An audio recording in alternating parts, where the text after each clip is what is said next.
and welcome back to our channel. So today in this video we are going to discuss about how to delete an account in Character.ai. So without wasting much of our time, let's get straight into the video. So for this, all you need to do is simply tap open your Character.ai app. Once you open it, you need to now simply create an account. Once you have created an account as well, you will end up in this kind of interface. So now all you need to do is simply navigate to your profile, which is on the top right hand side of the corner. Once you tap on it, all you need to do is simply tap on the profile settings, which is also a gear icon on the top right hand side of the corner. Simply scroll down below and there you can find an option called remove account.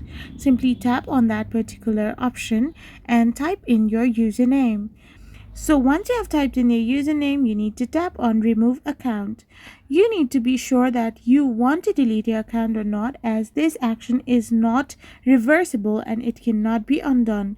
So if you're confirmed, then simply tap on remove account and you will be able to simply remove your account from Character.ai or delete an account in Character.ai. I hope you found this video helpful, so don't forget to hit that subscribe button and do give us a thumbs up. We will be back again with more informative videos. Thank you for watching.